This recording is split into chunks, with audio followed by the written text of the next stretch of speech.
Good evening and welcome back to McCrae's Keep.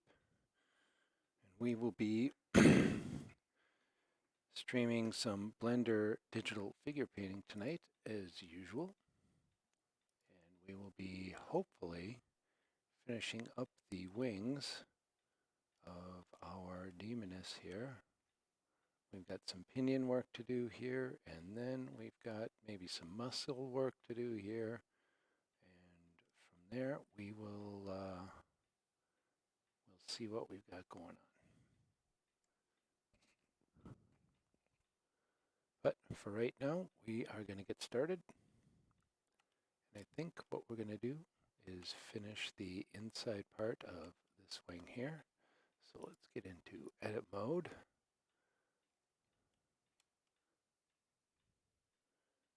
And select all our pinions here, see where we're at. And I think we'll just get right into it.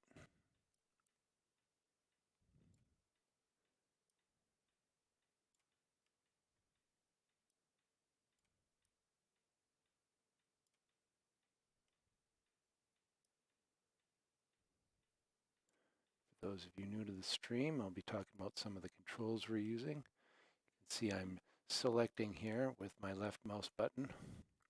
And when I get some overspray like that, I can deselect with the center mouse button.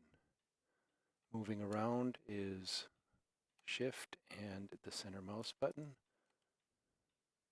And then we can rotate with just the center mouse button. Those are the basic movements. You can see when we go into selection mode here with their circle selector, that's just using the C key for circle. Right click, right mouse button will take us out of select mode so we can start moving around again or pivoting or whatever we need to do. Excuse me. And if we want to box select something, we can have a box selector, which we're not doing right now, but we will do that at some point, I'm sure.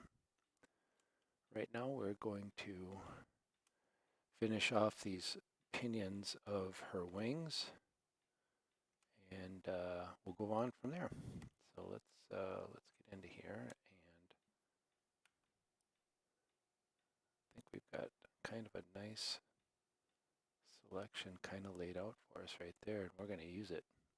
These pinions are not perfectly defined like many of the areas of some of these models.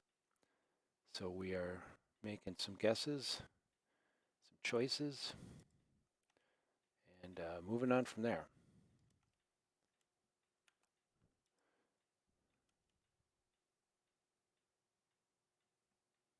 And when you see me do this, you can just see the difference here in how the light plays with the raised areas. And it's just helpful to see the lines between the various areas of the model.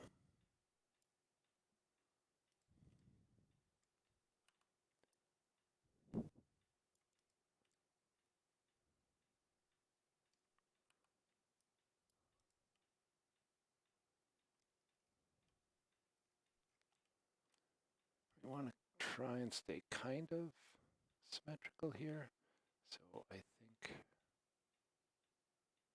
coming up from here, we do have this coming over, and that would be here.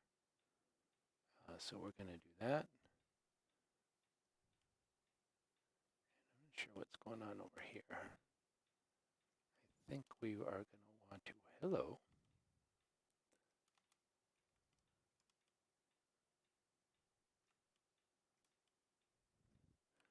As long as we got this here, I think we're going to take care of that before we go back over to the other side.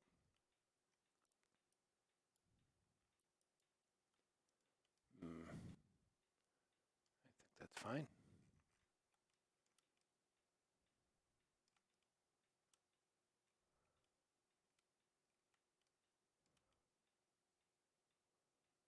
Let's see, we've got a nice ridge right here, but it doesn't end very well.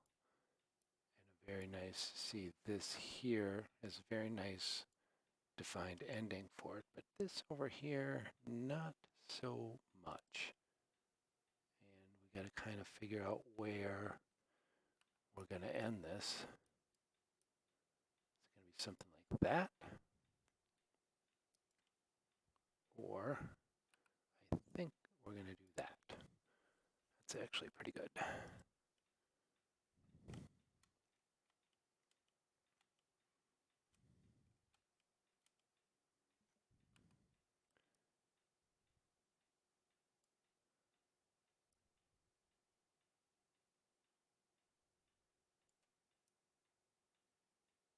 These joints flare out a little bit. Again, I'm not sure about going up here. We could probably, but I don't want these pinions to dominate the wing. I would rather have the wing parts, the skin in between, be the primary part of the wing that we're highlighting here.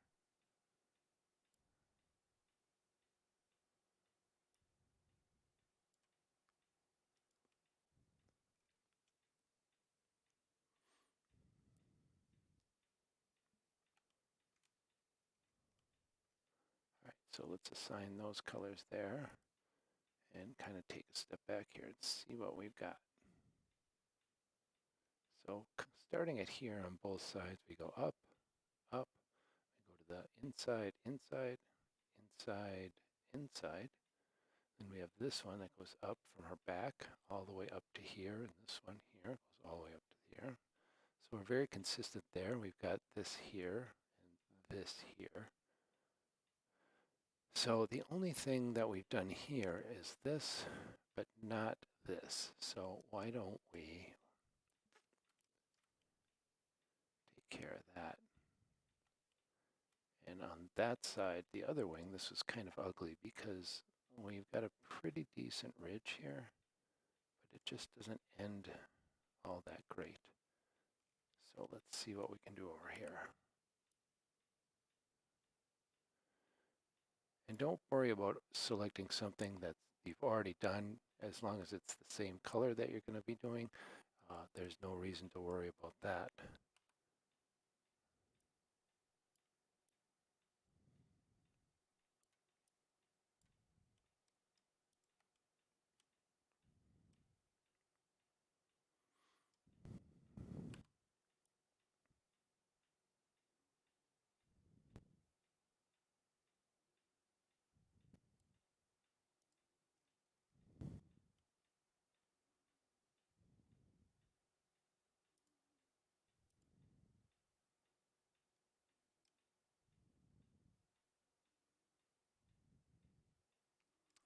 See, this joint comes down like this, and then from this joint, it goes up here. We didn't, kind of the same thing over here, and I think we're going to leave it as is, even though it's slightly inconsistent, but I do want to round this out here.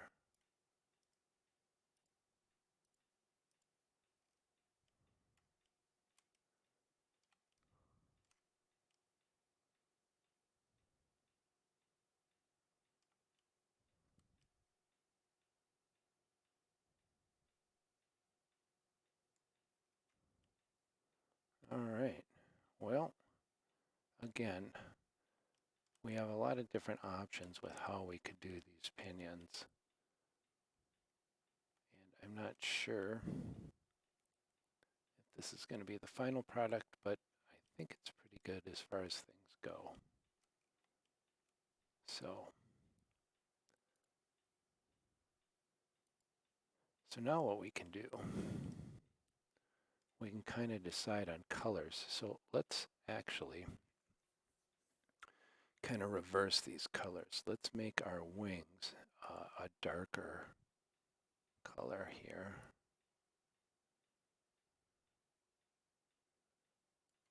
Maybe with just a touch of red.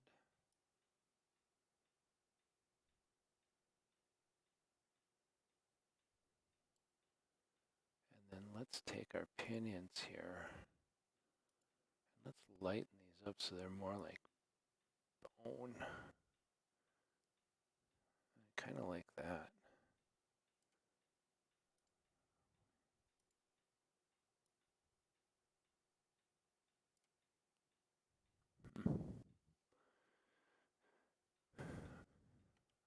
the way that looks. Well, we're going to save this for now, just because, in case something happens.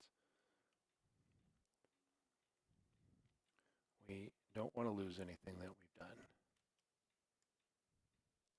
So, color choices aside, is there anything else here that we need to do that's grossly undone? And I don't think there is. We can do some highlighting if we want to, and we can play with some colors also if we want to. I'd really like to hear some suggestions for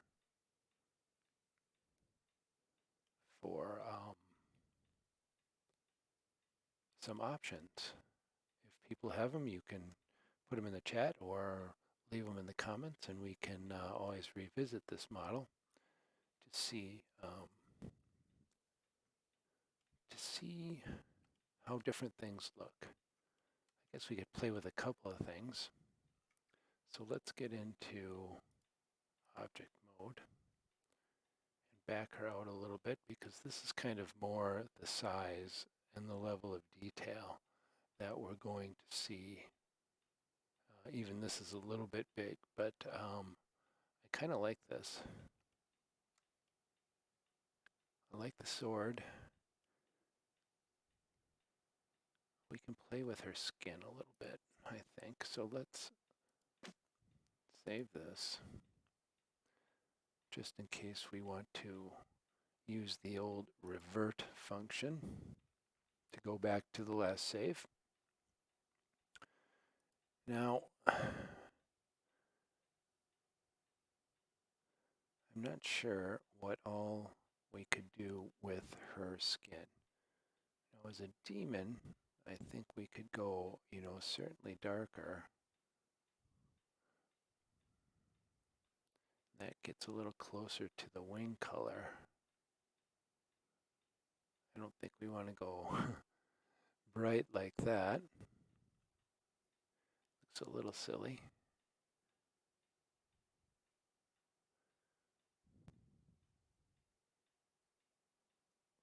And I do want to have a little bit of color on her. The purple in her dress, I think, is fine.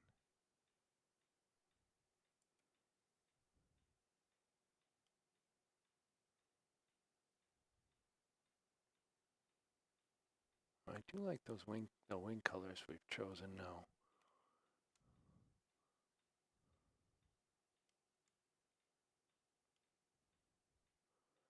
And last night we played around with her hair a little bit, and we could certainly do that some more. It's got just completely jet black hair right now. We played with some brown.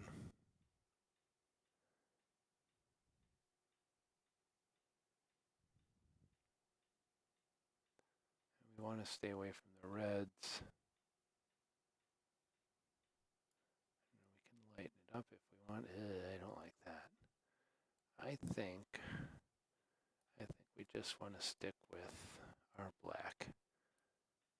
Again, if somebody's got something you want to try, by all means let me know and we can do that. But right now I think black hair is going to be the way we go. I'm happy with her skin tone, other than trying things. I really do like the way the wings are here. And the kind of bone of the pinions, it blends in very nicely. Kind of the brighter, we could look at these claws. I think we could probably darken these up just a touch. They're kind of jumping out at me.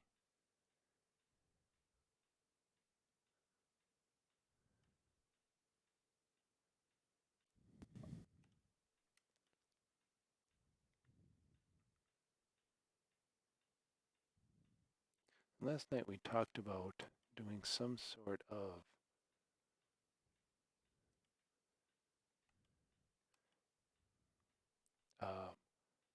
something to highlight the junction here between the spell effect that's going off and her hand.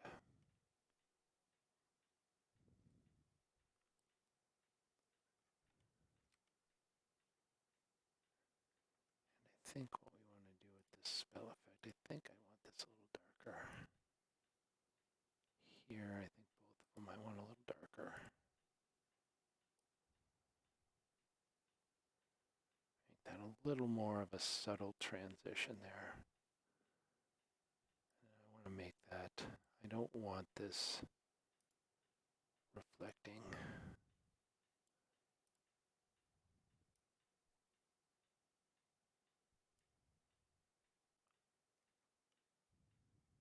There we go, that's a little better. So let's save this.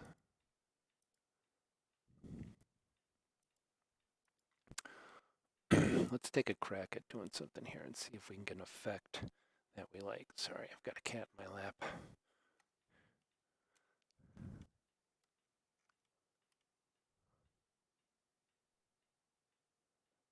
You know, the problem with this is we don't really have any sort of, one of the restrictions you have with coloring these models is you can only select the polygons. So you can't just run a line, you know, right down here with kind of a free paint. You have to do it by the polygons. And I don't see that we've got a really good option for doing that. So I just don't think that that's going to be something we can do here.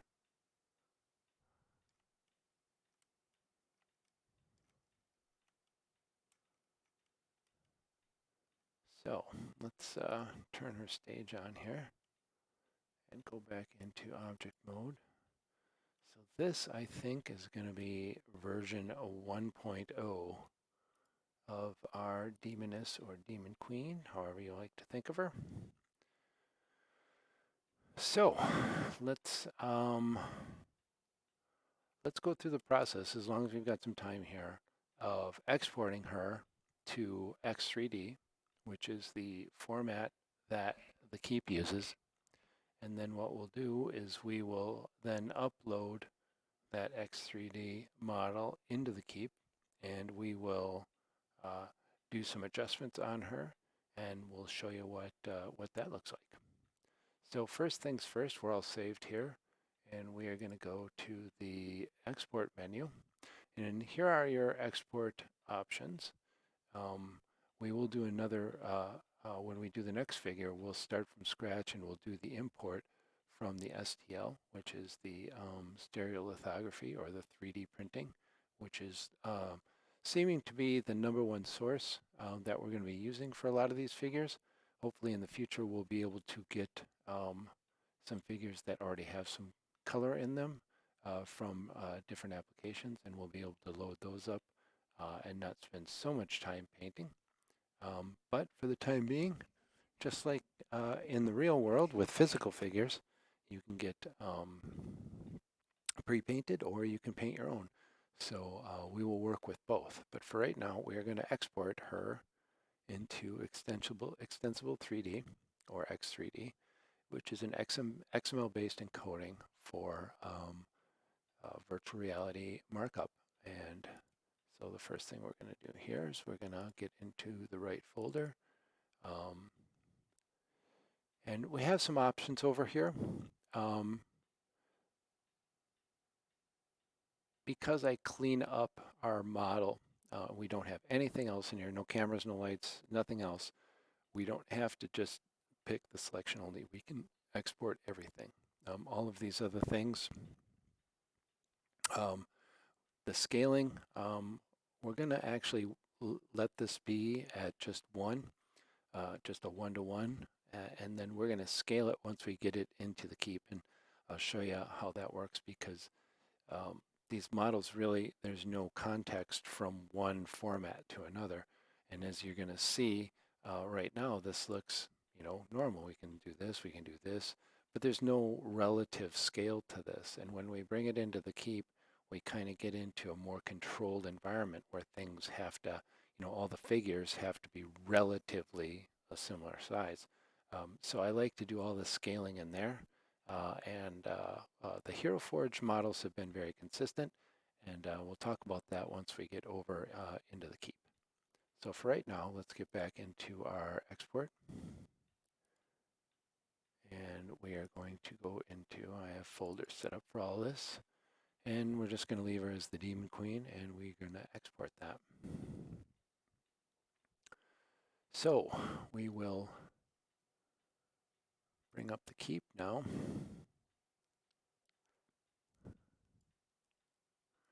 And I'm just going to bring her in right here. Importing models is done through the file manager. You have to go into the X3D folder here, which is what we're going to do. And then you have to choose the file, but before you can do that, we need to know whether it's a character or whether it's just an object.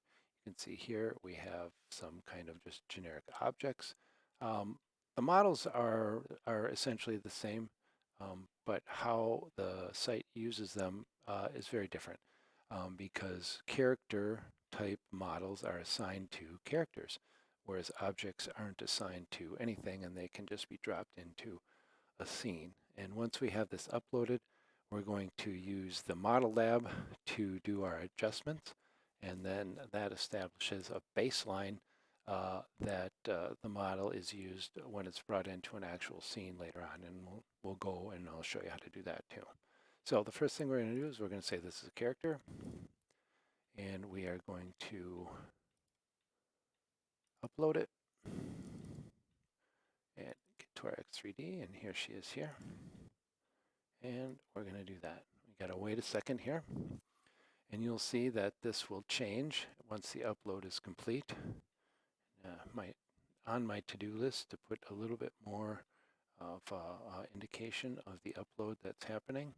We'll give it a minute here because these are relatively big files when they come up, and so we get an indication here the file was uploaded. Yes. So let's see what we got here. I'm going to warn you, this figure is going to be huge when we bring it in here to the model lab, and we'll scale it down right away, and then we'll get a better look at what it's going to look like in the system. So you can see she's loading. You get a little progress indicator up here. And you're like, what's going on here? And we zoom out and you're like, oh, there she is. That's very big. So what we're going to do, the first thing we're going to do is we're going to open up our context menu, and we are going to scale her down. And I can tell you from experience that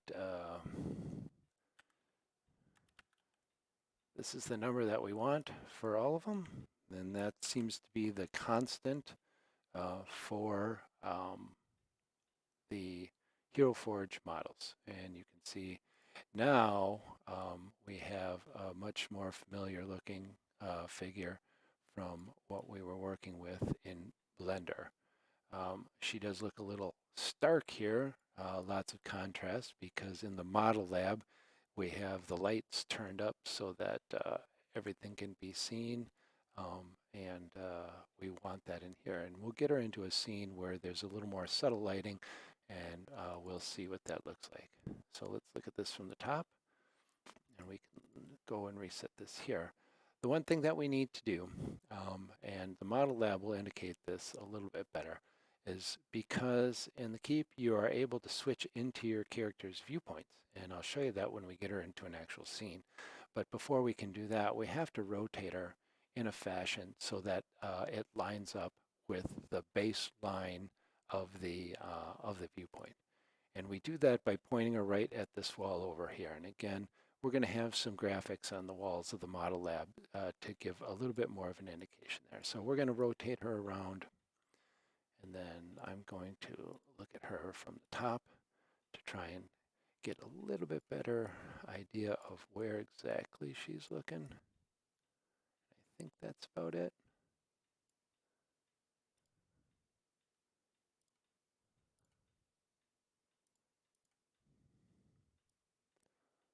All right, so she's scaled, she's oriented the correct way for the for her viewpoint, and we're going to now get her into a scene. So before we can drop her into a scene, and let's bring a scene up here, and we're not going to bring her into the tap room here. She's a little out of place there. So what we're going to do though is we're going to load up. We'll load up a different scene here, and I think cave scene is pretty good. We've got a dragon in over here, but I think we're gonna take the dragon out. So the first thing we have to do is we have to have an actual character for her. So I'm going to hijack one of these other characters here because these are just for testing anyway. So our old Stanislav here is going to get the axe here, and this is going to be, I don't have a name for her off the top of my head. If somebody wants to suggest one, please do. We're going to do that. Keep her in there. She is definitely going to be of the wizard variety. Her stats are not super. Actually, I don't know what the races are, the subtypes are for demons. Let's take a look. I might as well talk about this really quick here. Oops, sorry about that, Dexter. I no longer have a cat in my lap. Because D&D is getting away from actual races, so what we want to do is we want to, okay, so their demons are fiends,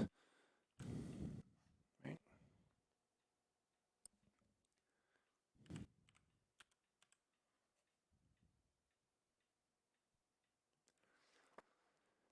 It's a fiend and then a demon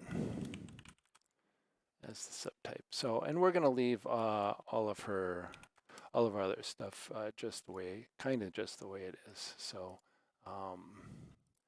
definitely not we don't care about the other stuff. I don't care about her.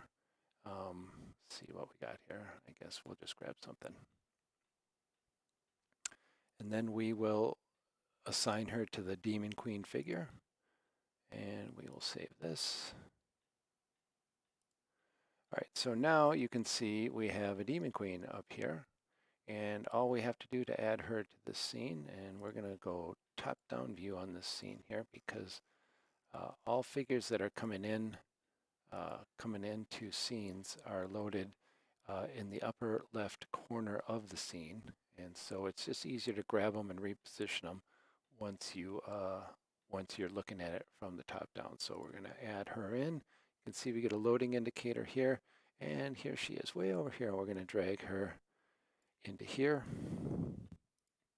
and we're going to go back to scene view, and then we're going to come around, and now you can kind of get a better idea of what she's going to look like. And I've got to get my controls. Controls in the X3D environment are a little bit different than they are in the Blender environment. So now she definitely looks better than she did in the model lab, where she was, very stark, very visible. We can do some things with lighting in here to get her to look the way we want. But for right now, we're going to magnetize her so that whenever we move her, she drops back down. Moving in 3 dimensions is very tricky with a 2-dimensional mouse. So a lot of times it's just easier to do it from above. We'll put her right here. And then we can go back to scene view, and we will zip around here and try to find a cool kind of viewpoint to look at her from and see kind of, whoa. Now we can do a couple things with any figure that's brought into a scene. They have light source, so we can turn our light source on and off. And we're working on right now having some options. We can control the light source, the color, the radius, the intensity, all sorts of different things, and that'll be being launched soon. We can, once in scene, if you want to, again, we established a baseline with her scaling, but you can scale things down, you can scale things up in a scene, and that's a lot for spell effects or other things like that. And then we can do rotation too, just like you saw in the model lab. But that's all it takes to get your finished figure from Blender into the system, assuming you have characters created and ready to go. Assigning a figure to a character is that quick, that easy. Get them into a scene, and you're ready to start playing. One other thing to note that obviously the Dungeon Master for the game in question can do all these things with the figure. Additionally, the whoever's playing that character can move the figure around, obviously, and rotate and do things like that. But the other players can't. They can only control their characters, which obviously makes sense. So let's move back into Blender. Get a quick little insight into the the model lab and the 3D scenes. Again, of course, those scenes are all multi-user and real time, and those are virtual reality capable scenes. So depending on your hardware, you can actually go in. Oh, and one thing we didn't do with her.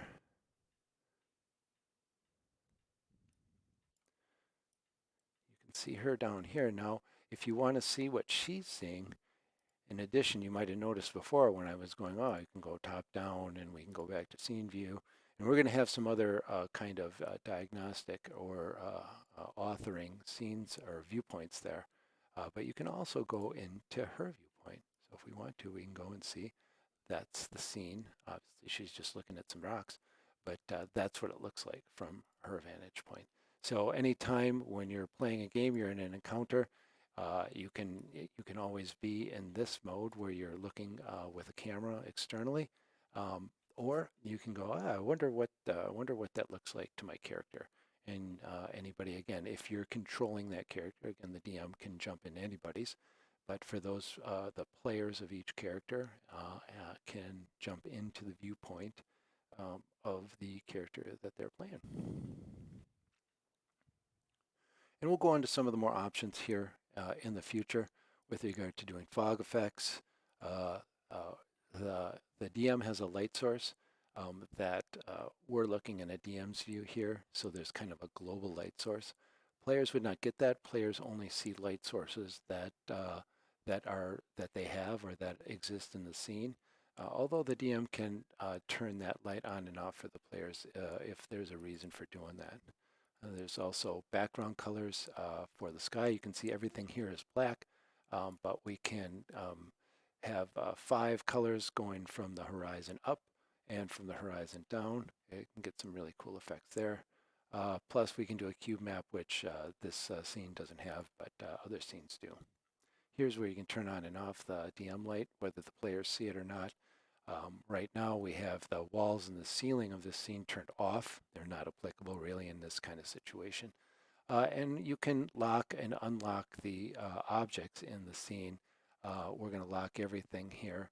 And then when you click on one of these objects, you can see that it's locked. And that means that when you grab it, you're just navigating the scene normally. If that wasn't locked and we grabbed it, you'd be dragging that around. And while you're authoring, that's obviously what you want, so you can position things the way you want them. But once you have things the way you want them, you want to lock them down so that when you're doing this and moving things around or moving your characters around, you're not accidentally grabbing other aspects of the scene and dragging those around.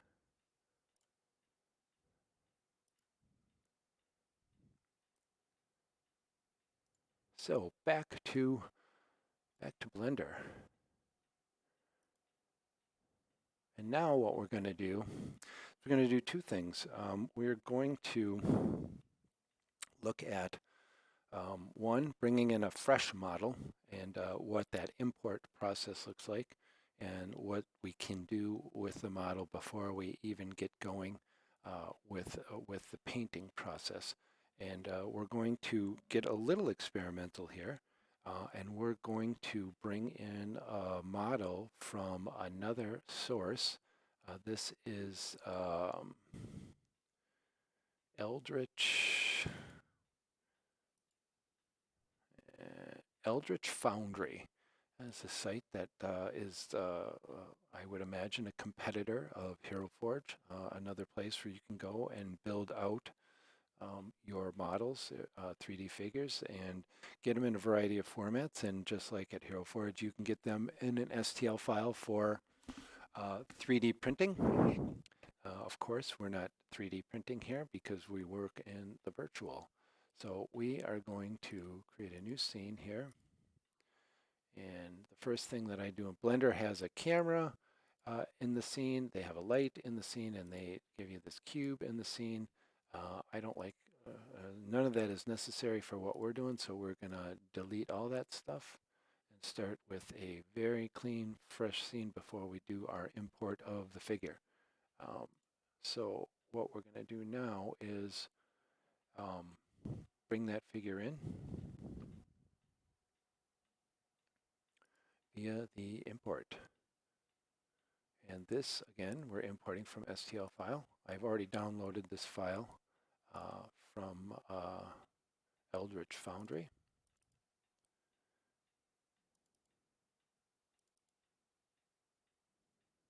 Or have I? Yes, I have. They call it a dark dweller or deep dweller, but it's really a mind flare. And we're going to import this and see what it looks like. Hey, it's big. All right, so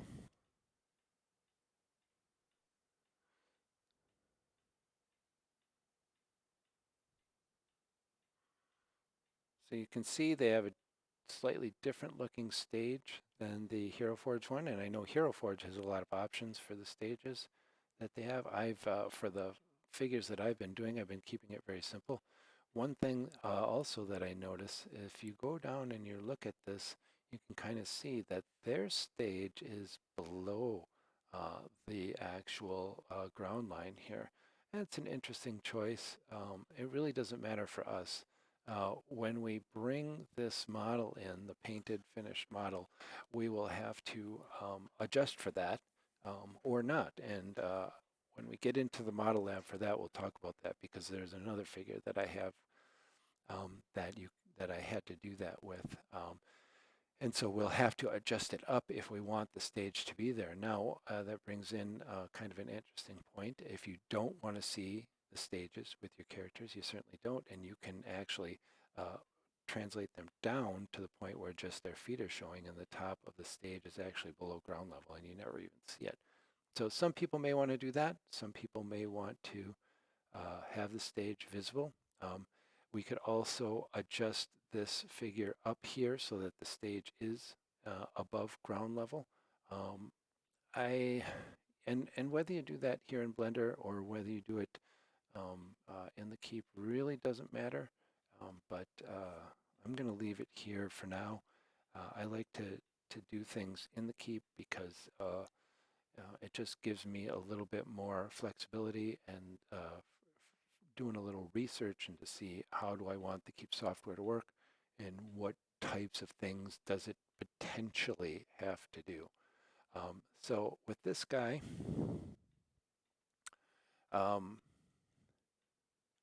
we have, you can see, we have no materials in here whatsoever. And I'm going to make some room here, set this up. And so we have to decide, well, what's our base color going to be? And I'm going to get into edit mode here. And then I'm going to select none. And then the next thing that you want to do is say, oh, this looks a little bit different than the last model. And you're right, because when you get into edit mode for the first time with a new figure, you have to decide what you're selecting. And by default, Blender has vertexes selecting, and that's why you see dots all over the place here, because we would be selecting vertexes, and that's not what we want. You can also select edges, and that looks a little bit more like what we're used to, but it's still not what we want. We want to be selecting faces, and that is the actual polygons that we're going to be coloring. So now, what happens now for me is I like to choose the base color for the figure. What are we going to start with? You could just leave it gray. That's certainly fine, but I like to pick a color that that is going to be the most used color or the biggest pain in the ass color. Sorry, pardon my French, the biggest pain in the butt color. So you may say, well, his robe or his cloak currently is the biggest surface, and that much is true. Although it's very easy to select both of those, it might be a little bit dicey getting up into here, but certainly not that big a deal. Although all the robe and cloak and stuff up along his tentacles here could be a little bit of fun. The other option that we have would be to choose his skin and then to use that as our base color like we did with the Demoness, the last model that we worked with. And this is always a decision that sometimes is very difficult because many times after working with the figure for a while, going, oh boy, I wish I would have picked that, or I wish I would have picked this. So I'm just really not sure. It's probably best to just pick his robe because it is the largest surface area.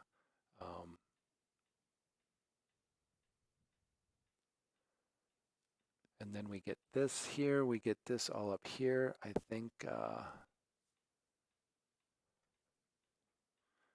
to get a look at what his chest is looking like back here. Because his robe will be a color here, this will be a color, all the same color. This is his cloak.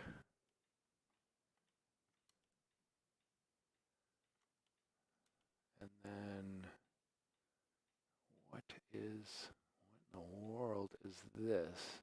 I don't even know what that is. It looks like some sort of, I don't know, weapon or something that's in there. Now, if we choose his skin, then obviously we don't have to worry about doing any of this, or his tentacles. And his tentacles could be kind of a pain in the butt.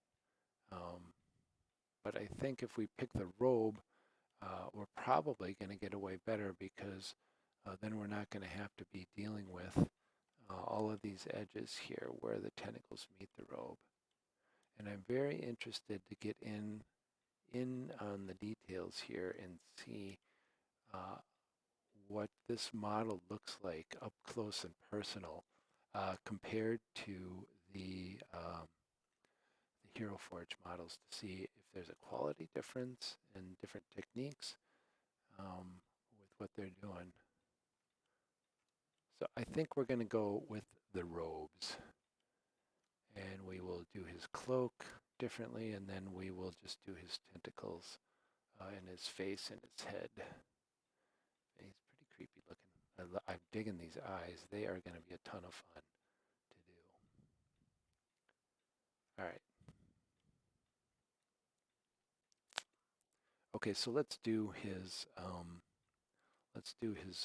robes. So I think for a Mind Flayer, that's what we're going to call this, even though he's maybe not specifically a Mind Flayer, but that's the way we're going to look at him. I think he's going to have a purple or lavender-ish type of skin. That would be my first choice. So the question is, what do we want to do with his main robes, cloak notwithstanding? That's a good question. So let's add a slot, and let's say this is the base color.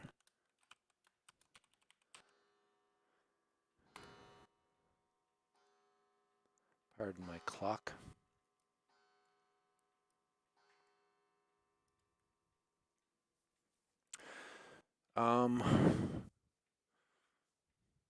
So we want to stay away from purple. We could do some sort of red or dark red type of thing. And I'm kind of off of that from we had a lot of red in our Demoness. So why don't we go to a more green? Is green and purple, is that going to look not good? I don't know. And let's just darken that up.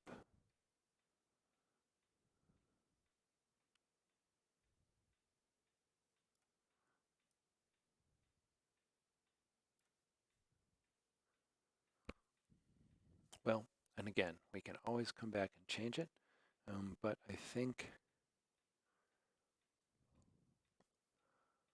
we'll start with this.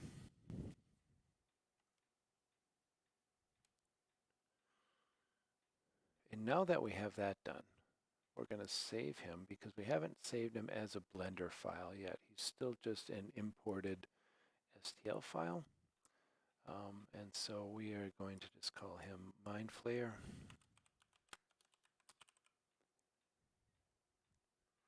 And we're going to save the Blender file. Now the next thing that I like to do is deal with the stage because I like to select this out, and I generally will color it black, and then I can separate it, and I'll show you how to do that in a second, from the model, and that way we can turn off the display, and that makes life a lot easier when we don't have this huge block of just solid mass here getting in our way all the time. So we are going to do this. And what we've got to do is we got to do this without grabbing his feet and sandals here.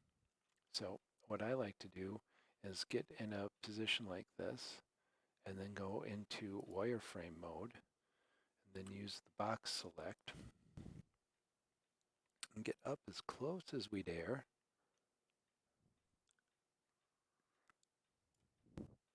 Okay. See what this looks like. So we got almost everything along the sides and the bottom that way. And now all we have to do is circle select up here. And again, we can still go into wireframe mode and then just to try and make sure that we're not missing anything. But it gets a little dicey. So we're going to go back into shaded mode here, into solid mode. And I'm going to just do a quick pass to get all the real low-hanging fruit before we get up close and personal with his feet and sandals. We'll clean up around there, and then I'll show you how we get rid of this stage, at least temporarily, while we're working on the rest of him. All right. I actually kind of like the way they do their stage. Very different than the Hero Forge ones. Not that it's super critical, but this seems to be much easier to select out all this stuff.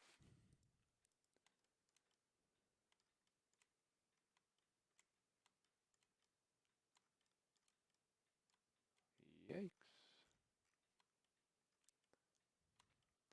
And I'll show you another thing I noticed already that's different. Although again, not a critical difference. But these differences will be very interesting, I think, at least for me. All right.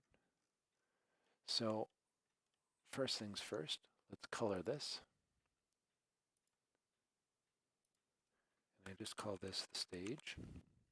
Seems to be the common term. And again, I don't want any shiny, I don't want any anything, and I just want it black. Again, you can set up your stages however you like. This is just what I do here.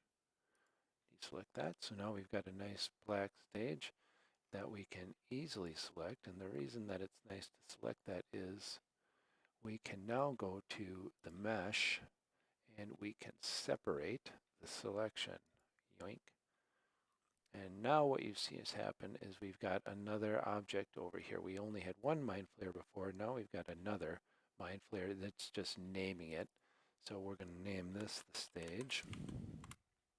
And now the nice thing we can do about this is turn it off. So now, oh, look at that. That's really interesting.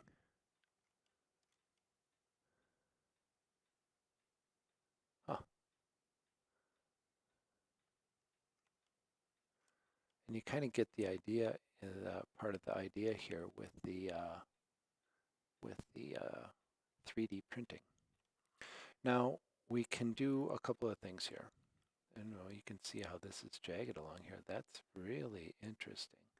So we can, I'm going to just undo a couple of times here. Oop, one too many.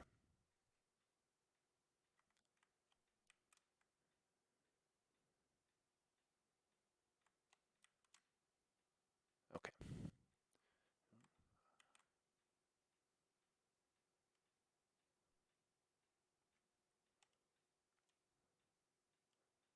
All right. So very interesting to see what these feet look like. Again, we don't even really have to worry about what we saw there in those artifacts that were hanging off the bottom of his feet. Um, but I'm curious. So I want to get in. Hello. So now we're inside the stage and we can select all this stuff now.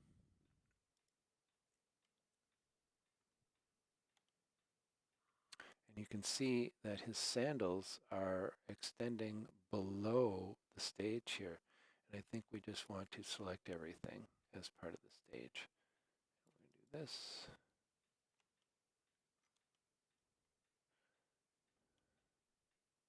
There are,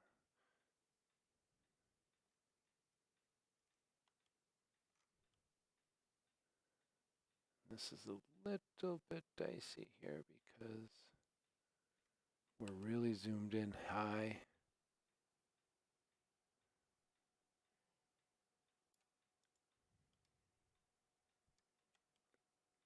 I want to stay in this very narrow area of inside the stage to get all this stuff. Okay, so I take back what I said about this being, whoa, easier than the Hero Forge stage because I did not, whoa, yeah, we're going to have to deal with that. Well, that's interesting. Huh, huh, huh, huh. Or do we not want to deal with any of this stuff? Maybe,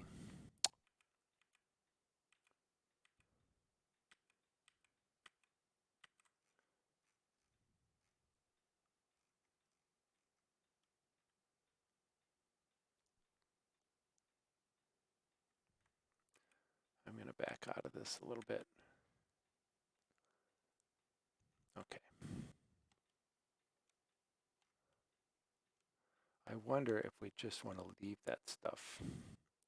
That might be the easier method here.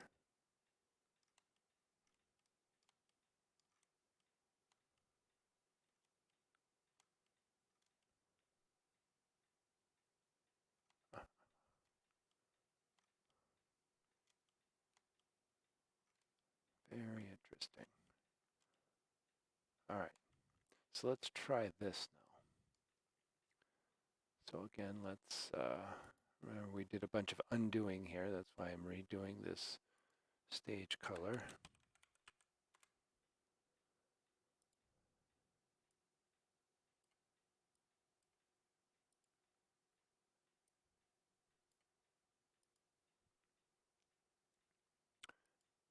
Okay, see this here. All right, this all looks good. I don't know if that number is an individual serial number for this guy or if it's something that identifies the model. All right, so let's reselect that. And let's do our mesh separate the selection. And let's just turn this off. So now we've got all this stuff on the bottom of his sandals. The question is, do we care? And here we got sandal bottom and here we didn't. So that's interesting anomalies with regard. And we got these posts here, which I'm sure are used for the printing process. But all that's quite interesting. but we do just have to remember that you can see these jagged edges here, but we're only, when we turn this back on, we're only getting the top um, couple of rows here. So this jaggedness is something that will never be seen. Now, if you do want to do away with the stage and not have a stage at all when you bring it into the keep, you certainly can do that too. But then you would have to do something to account for this sort of nonsense. Um, and that's not the end of the world. I'm not sure. It depends on the model. I'm not going to get into it.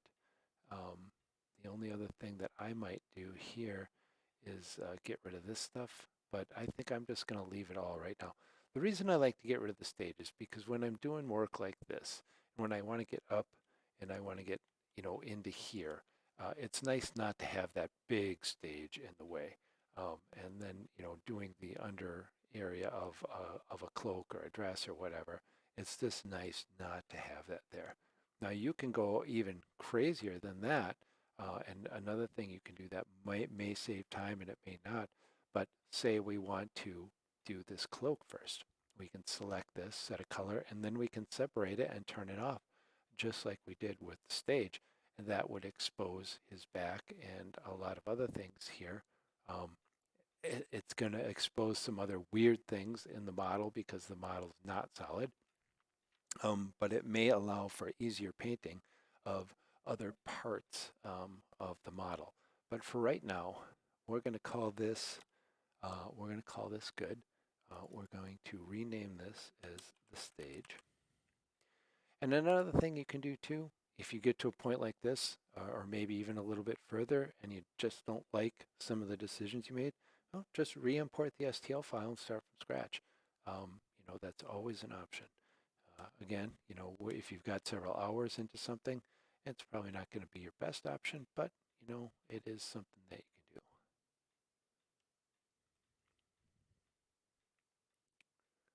So I think what we're going to do first, um, let's take care of the bottom of this model. His feet, his sandals, and if you were around yesterday or in the last couple of streams, um, we talked about what I call void space. And this bottom of this cloak is a perfect example of that. When he's upright like this and that stage is there, it's going to be very difficult to see under his cloak. But even so, I like to make sure that if there is a glimpse of it, it's as unobtrusive as possible, as not noticeable as possible.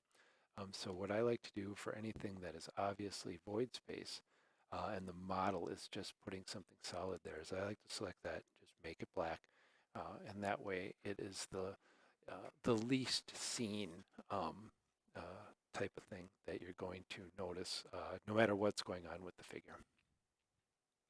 So we're going to do that first. And you can see we're kind of below the ground level. That's why we have this grid in front of us. You can just ignore that. It's not going to affect anything here.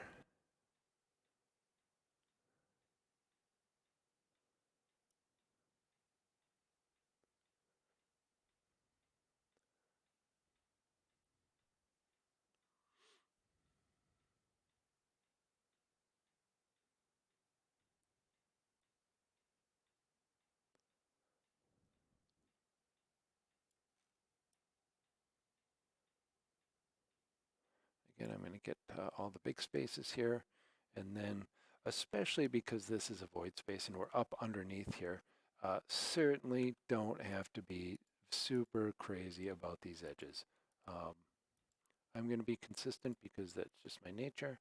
But again, what you do up here is certainly not going to be seen by anybody. And because we're coloring it as a void space, the chances of anybody even remotely seeing any of it is very small. And they're not going to be able to see these fine edges anyway.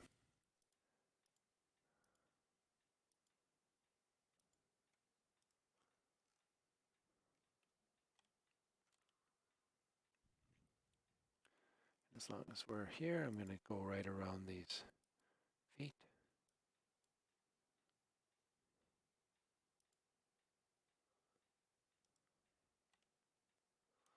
legs.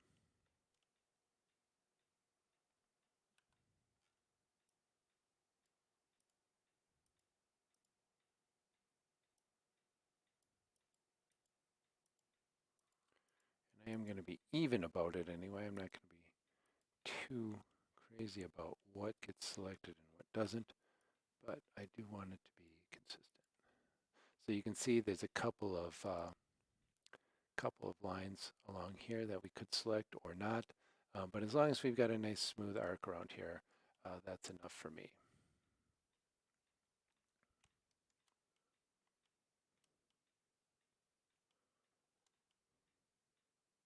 And again, you get a little jagged edge here, but certainly for something like this void space, I'm not going to spend any more time than I have to getting this taken care of here.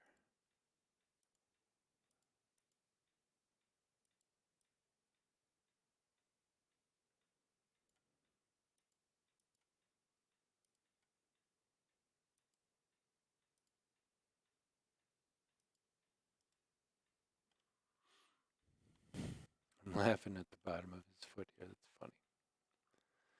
Not a very mind flayer looking foot, but again, not something I'm going to worry about.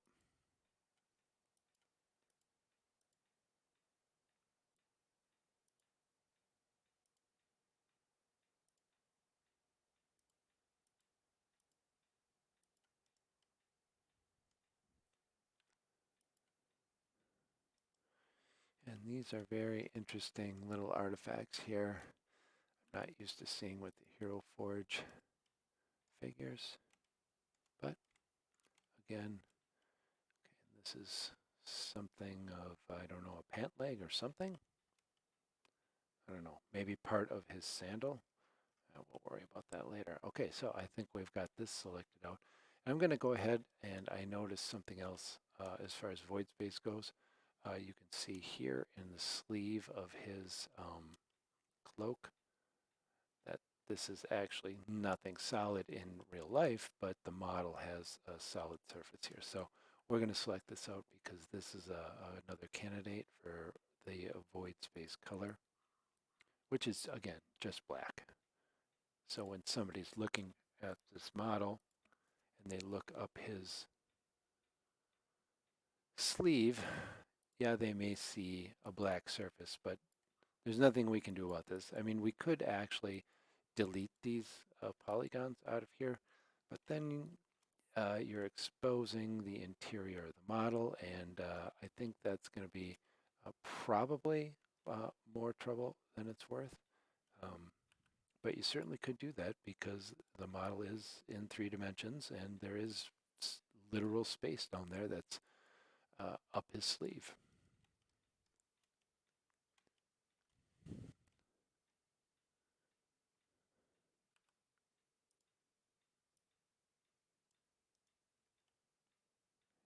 Yikes. Stupid animation timeline. I wish I could make it go away. I'm sure I can, I just don't know how.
And I don't know where I'm at here, so I'm going to back out a little bit.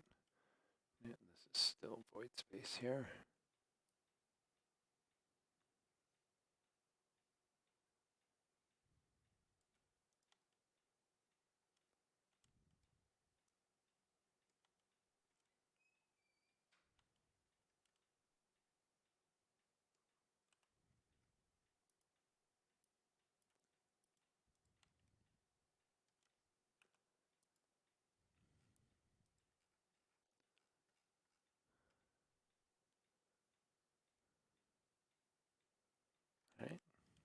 stands to reason that we've got some more over here, and we do.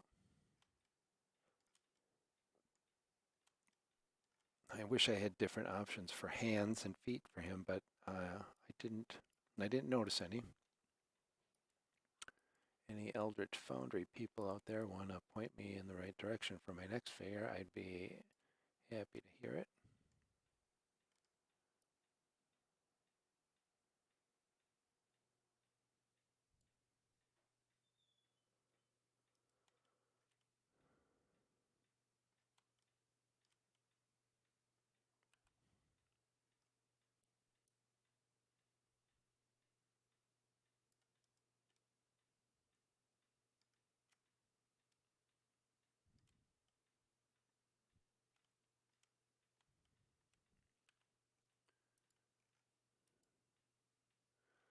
Come on the other side for that.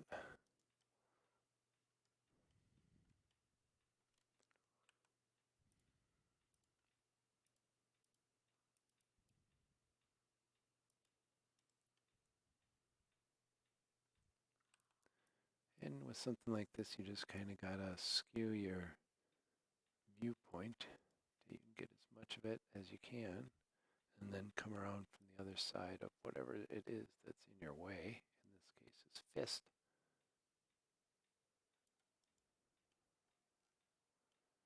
And we can get the rest over here.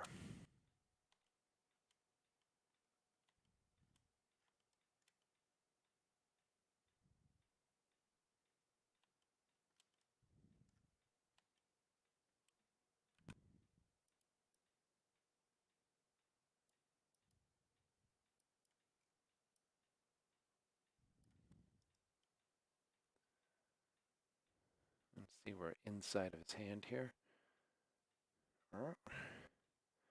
And we could get the rest of this void space, but that is clearly never visible because it's literally in his hand. Although what we can do is grab this stuff because some of these polygons, some of these triangles are going to creep out. See, we got some here. We're kind of using overspray to our advantage here. All right, so that's so far all the void space. So let's create a slot for that.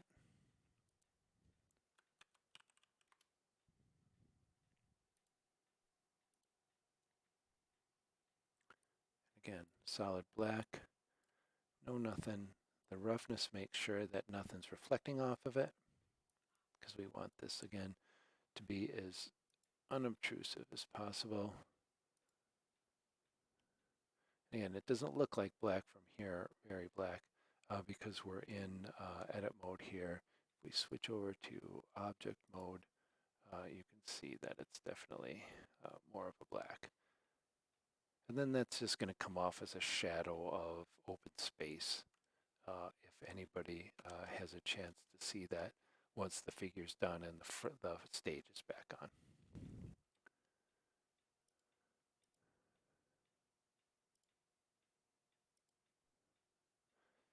All right, so as we said before, I am going to finish off the bottom of this. So I think we're going to try to be a little bit expedient here. We've got a bunch of skin for his feet that is coming through here, coming through over here. This looks like skin. This is skin. This is skin. We can select that this is skin up here. So I think what we're going to do is we're going to select the everything for both feet. We're going to set the skin color. And then after that, we're going to come back and we're going to do the sandals on top. I think that'll just be the easiest way to go. So we are going to try and use some wireframe selection here.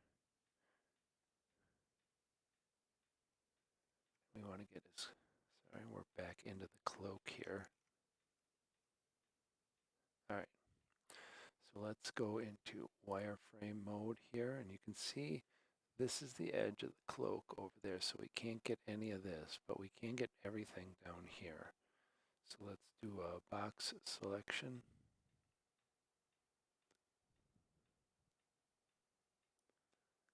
And do this.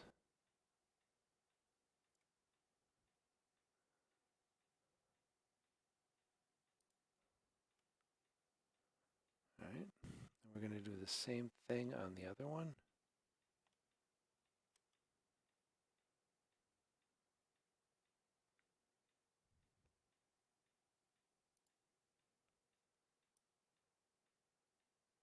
This one we're not going to be able to do quite as well on. Oops. Oh, boxes.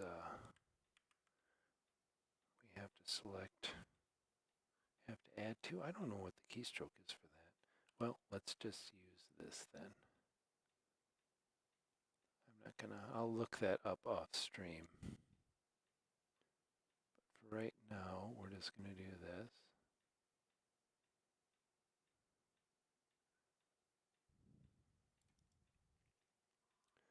And let's go back into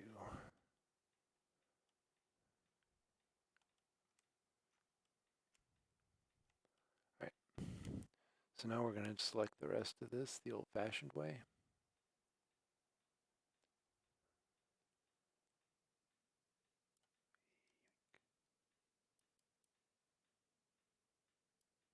Again, we're going to set this all to the color we're going to choose for skin. Then we will come back and I think we're going to leave that because it's clearly not skin. There's no real reason why we should select it here. But otherwise, we're going to, the reason I'm doing this way is otherwise we're going to be doing the edges and going around the edges for the skin. And then we're going to come back, we're going to do the sandals, and we're going to be going along the same edges. So it doesn't make sense to do that twice. So we're going to grab everything here.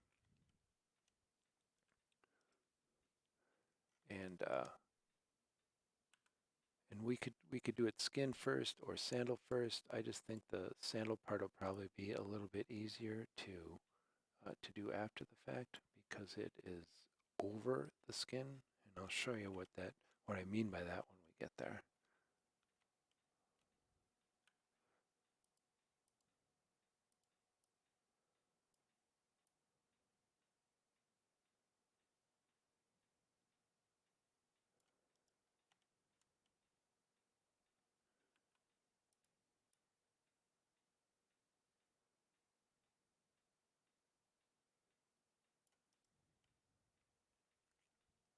And again, I probably shouldn't be selecting all this as tightly as I am because this is not skin, but I don't want to have too many raggedy edges.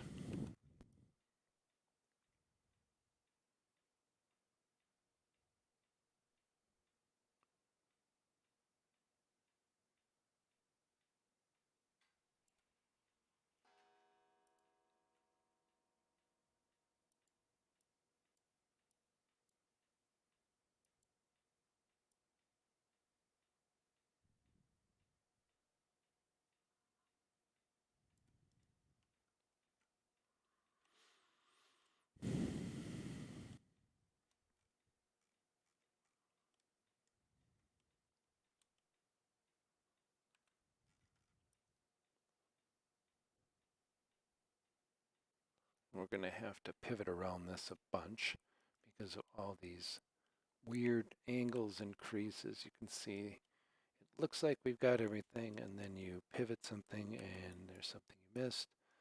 So whenever you've got a lot of these very hard angles and deep areas, it's very easy to miss stuff. And again, you may be saying, oh my God, this is a sandal, it's underneath its cloak, and no one's ever going to see it, and you're absolutely right. And again, there's no right or wrong way of doing this. It's all how you want to get it done, how much detail you want to put into it, what your tolerance level is for doing minuscule clicks.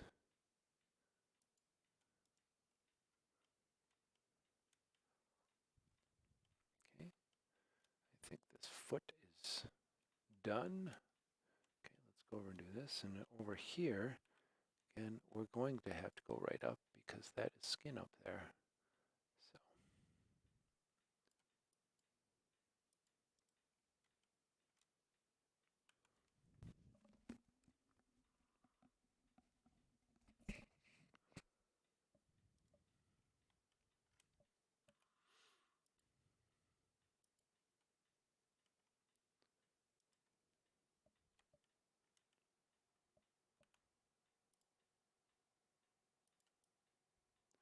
if anybody from Eldritch Foundry happens into this video, or anybody knows anybody over there, I'd certainly like to talk to them about a more formal arrangement for using their stuff in the keep.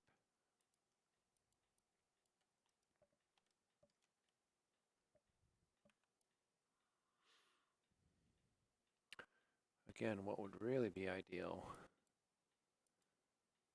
like Hero Forge allows you to paint their figures on their site. You can get them, the physical figures printed out with color. That's very expensive. I think those figures were like almost 50 bucks. Although, I'm not saying that's not a good deal. It's just a lot of money for a figure. But unfortunately, the only export that they allow digitally with color is for, I think it's Tabletop, I forget which one, I shouldn't say because I'm not sure. I think it's Tabletop Simulator, but it's one of those.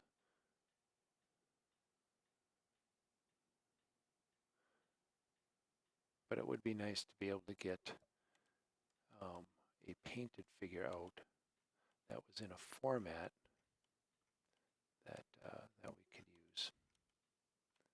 But I don't even know how realistic it is because exporting to X3D at some point is going to be a limiting factor. And just like on the other side, we've got some very steep angles here.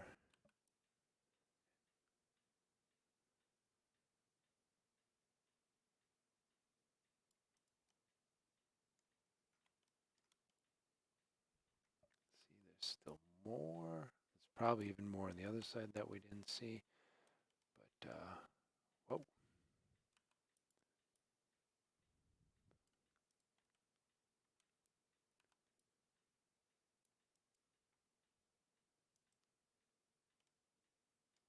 Wow. Yeah. That's three-dimensional. We are inside the sandal here. We tip up this way. I don't even know if we can do it because we're in so tight. We're going to be looking out over the laces of the sandal. There's the void space up there.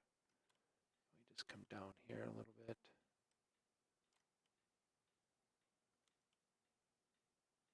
And there's the edge.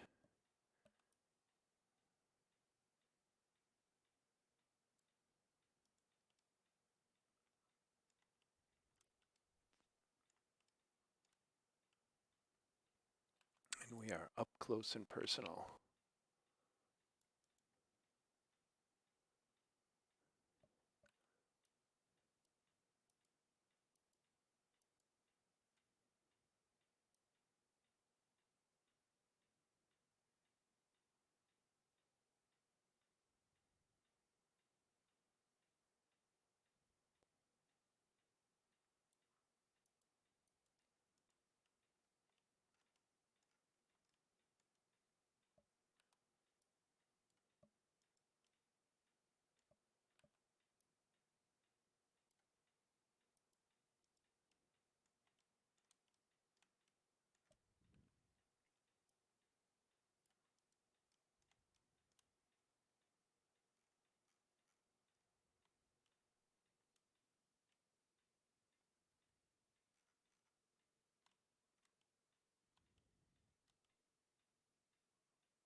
Sometimes even zooming out gives you a little bit better view on some things.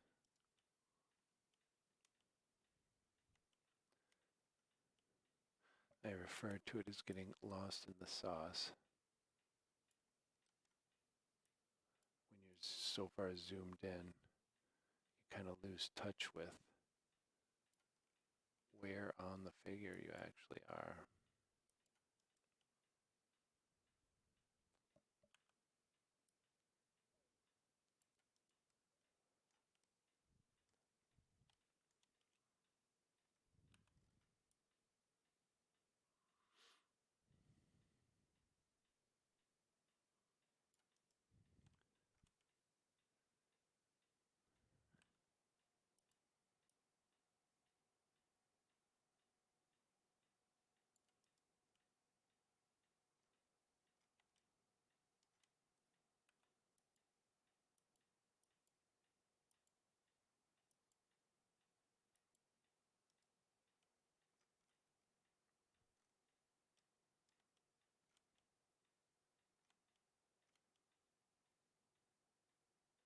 Nice. All right,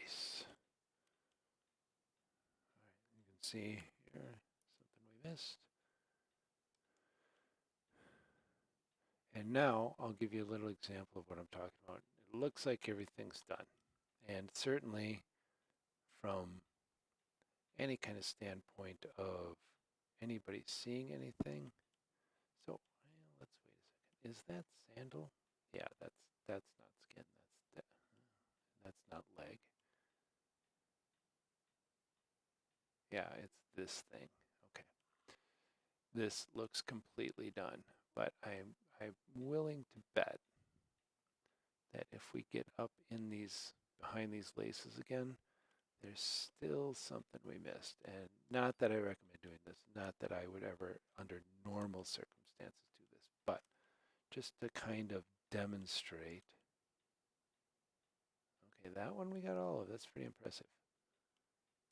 And here, there's one we missed. Yoink. Whoa. We did a pretty good job in there.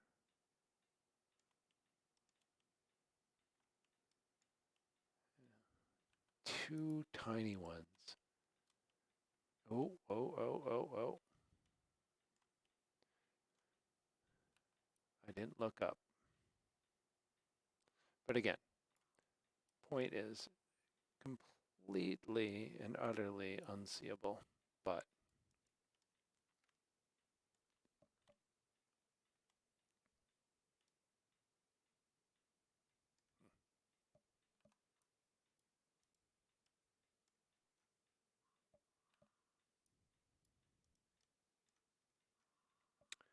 we even got some stuff we didn't want to.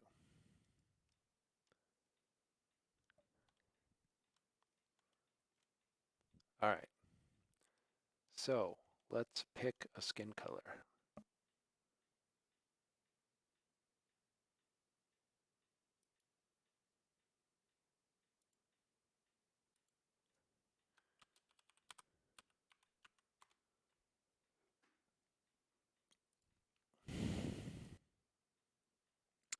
Now this, I want to have a touch of sheen. Mind Flayer's got that kind of slimy feel, right? So let's go flat out purple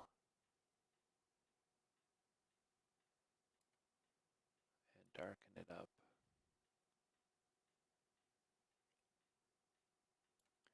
So do we want to, well, let's get this assigned and then let's, I think for now that's fine. All right, I'm going to save this before we get into sandal mode here.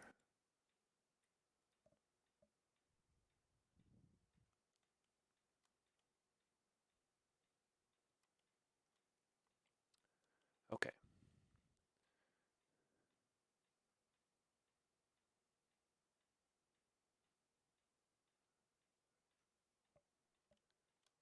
Well, we might as well just start at the front.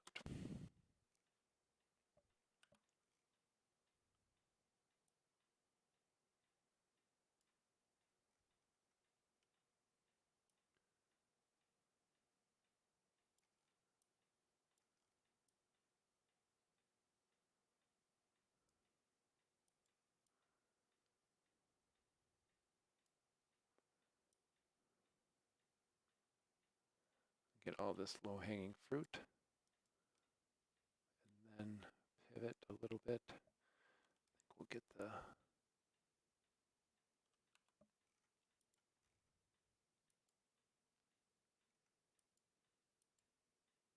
maybe we should have done the sandal color, not the foot color. No, because we've got multiple. These sandals are going to be multiple colors here. We should actually kind of decide. We've got a sole here, and then we'll do this as the same color as the sole. Or should we just do the sole first? Let's just do the sole first.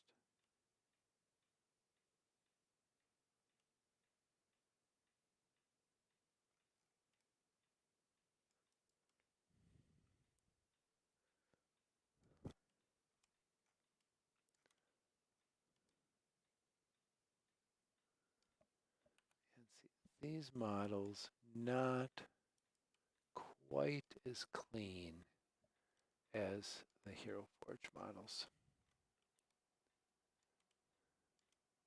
These little jaggies here I've never seen in a Hero Forge model. Again, I am literally splitting hairs because at the scale we're going to be viewing this at, that is never going to be a thing. But interesting nonetheless to see the different companies, different products, different techniques. And another thing to bear in mind, some of the scrutiny may not necessarily be fair because these are meant for 3D printing application, not necessarily what we're doing here. We're only doing this because, well, that's the only choice we have. If we want cool figures in our 3D and VR scenes that have some color.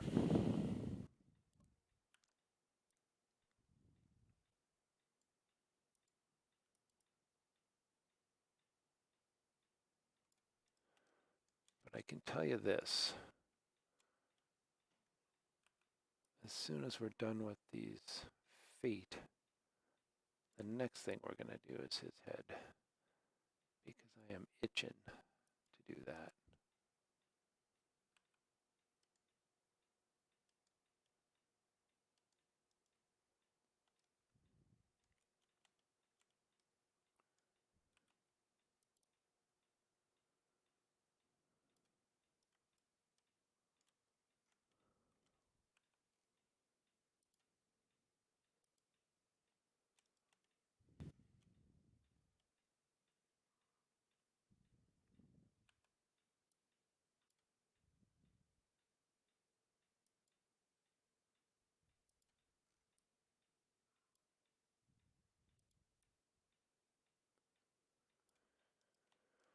And if anybody out there has a figure or wants to go to one of these sites and make it,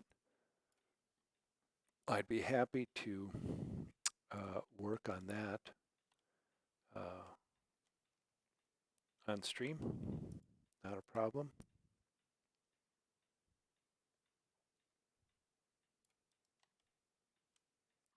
You may be asking, well, if you do 3D print these, once they're colored, can they be 3D printed? Well, remember, we're doing some file conversions to do what we're doing here. So the answer to the question is, I don't know. Because while we can certainly re-export this to an STL file, stereolithography file, the question then becomes, well, you obviously would have to have a 3D printer that is capable of printing color. That's step number one. And then step number two, I'm not sure what Blender does with this sort of coloration if you reconvert it back to an STL file. So if anybody has access to a color 3D printer, there's certainly some cool experiments that we could do. So now here, I wonder if we can, we could certainly go down here, And I think this will actually be easier than getting between the toes from the top. It's kind of disgusting thought.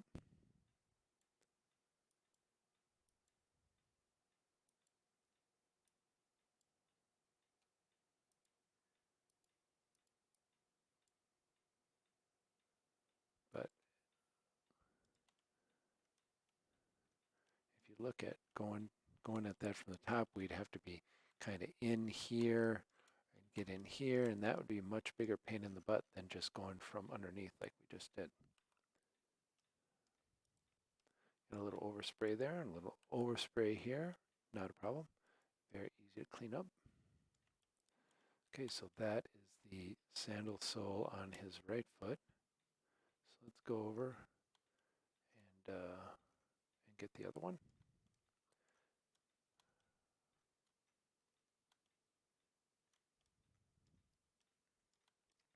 And we could, you may be saying, well, why can't we do the wireframe select? And you know what? That's probably not the worst idea in the world. Question is,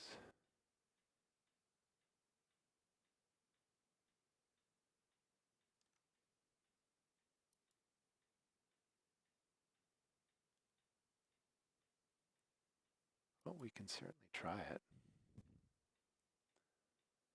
Oh, but we've already, remember our box select or deselect's what we already had. So, we will try that on something else. For right now, let's just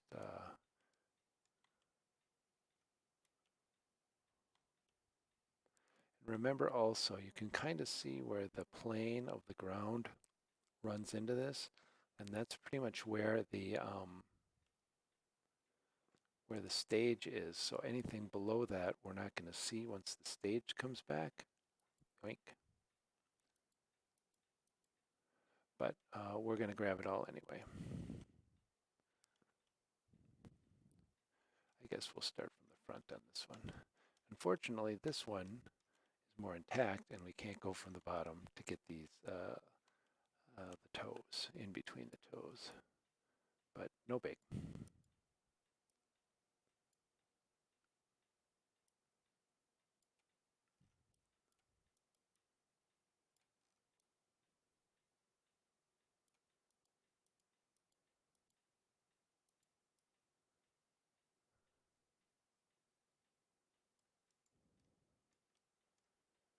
If you're wondering if we're going to do anything different with his toenails, stay tuned. Once we get sandals done, we can talk about the rest of his feet and what we want to do with them, if anything.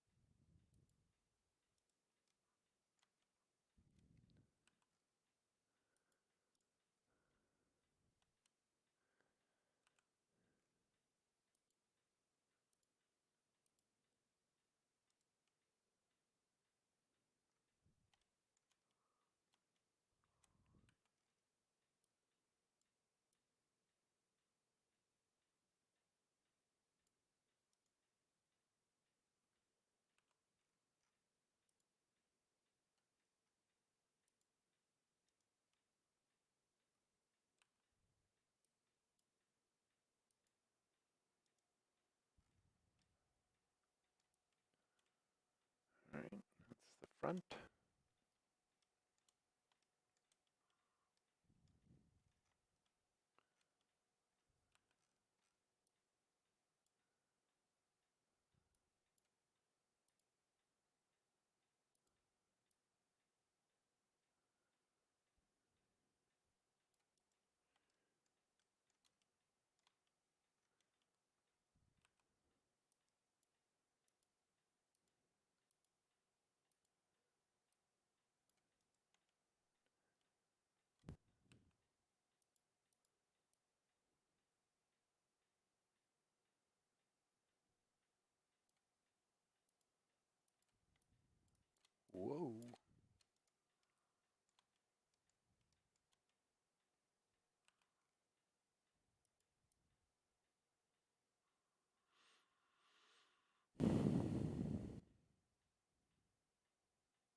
moving right along here. We'll come and get the bottom here in a second.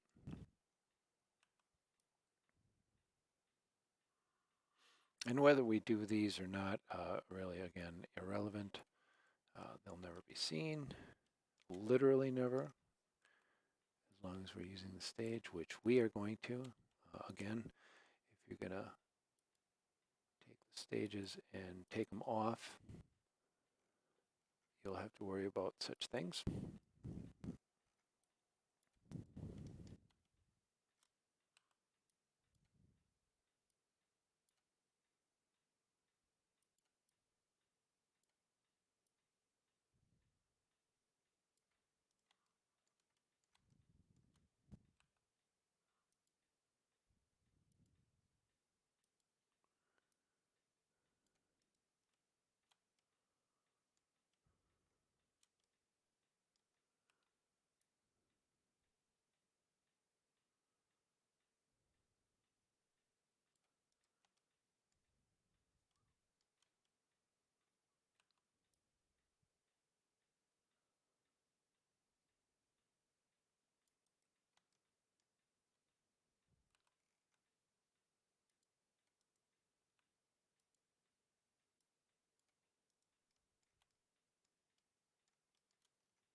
And while we didn't grab the bottom of the other sandal, we are going to go take a look.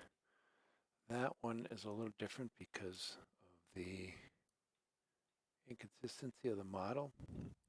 There was no actual sole on the other sandal.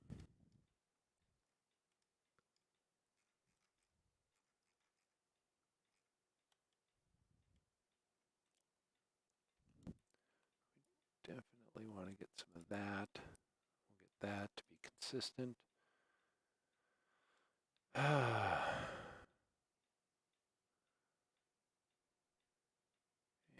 I don't think we want to be grabbing toes here. I think we will grab a bunch of this other stuff here just to kind of be more consistent. If we grab some of that toe stuff, we might get some overspray onto the top, and I really don't want to do that.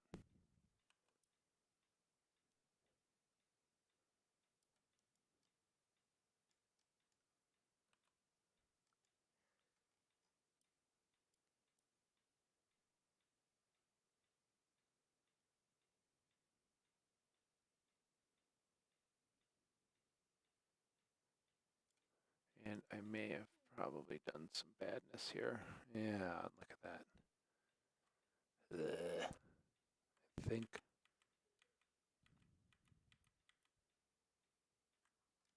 Yeah, I think we're going to leave this foot alone. Otherwise, we're just creating more work than. So let's take a look at this selection here then, with the stage in place. We deselected some of that too, so this we are going to grab because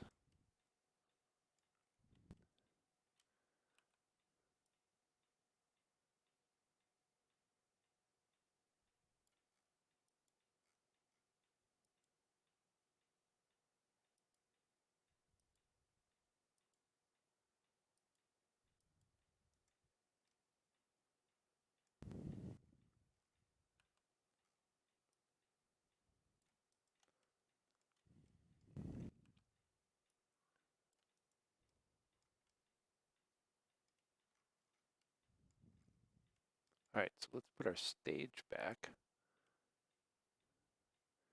And now see what this selection looks like. See, now the selection looks much more consistent.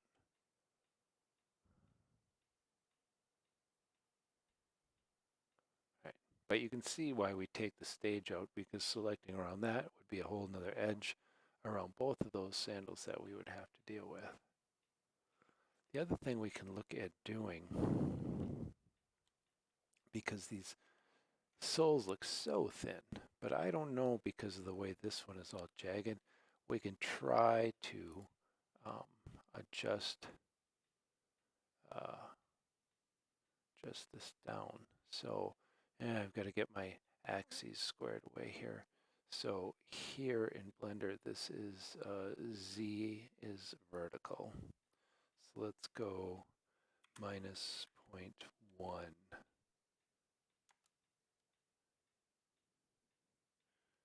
All right, let's go 0.1. Okay, so now we've got a little bit thicker here, but are we, and I think I like that a lot better. I don't think we can get away with more. Oops.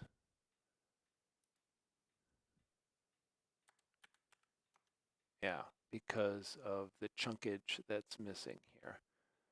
We can try to do 0.15, and you can still see that we're getting some of it. Is that a big deal? Is anyone going to be able to tell or see that, or do we care? I think we're going to leave it like that. I'm going to turn this back off. All right, so let's go back to our materials here, and let's do, this is going to be sandals 01. And for this, I think we're just going to do kind of a nice dark brown.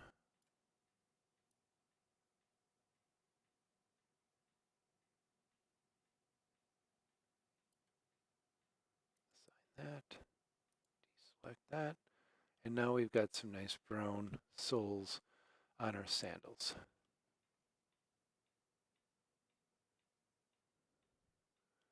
So we are going to save this.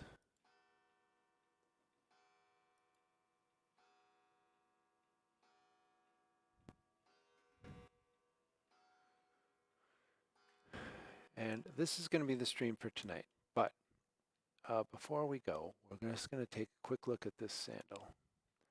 Because here again, this is skin, this is skin, this is skin.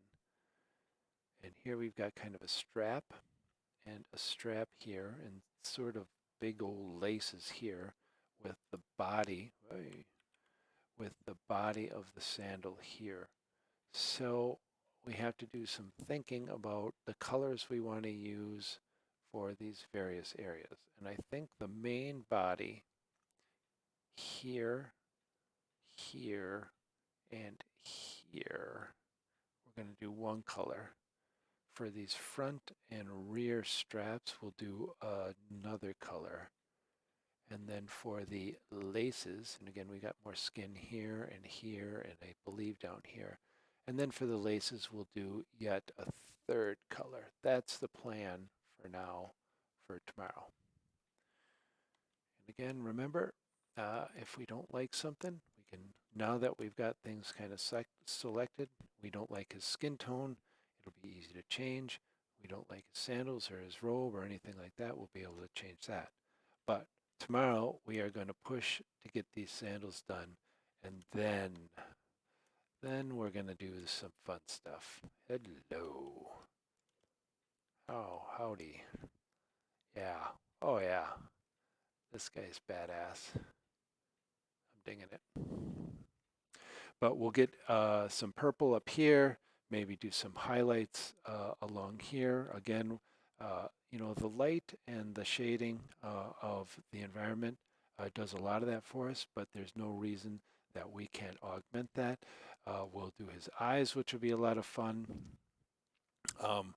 We'll do maybe something around the ears. You can see the end of his tentacles have some sort of something on them. We'll do that as well. And we'll see how he looks at that point, because I think that's going to be a lot of fun. Uh, Obviously, we've got this spine and skull staff to do, um, and his belt, and whatever this thing is in here, something, some kind of, I don't know. I don't know what this is, and I don't know what this is, but we'll figure something out. And I don't know, is he bare chested here? I don't think so. That doesn't seem very mind flayer to me, but who knows? We've got a cloak to do, and we've got some cool designs on both sides that will obviously, well, maybe not obviously highlight. The hem here on the cloak will highlight as well. Um, and and then we'll get him into a scene, into the keep, and see how he can look. Maybe we'll do another scene and see what kind of cool effect we can get with him. But for now, that is all I've got. Okay, the animation was going there. I don't know why. Again, I wish I could just disable that. That's something that I can look up and do at another time. But for right now, um, we are going to call it a stream. Thank you very much for watching. Make sure to subscribe on YouTube, like and follow here on Twitch, and we'll see you tomorrow. Thank you.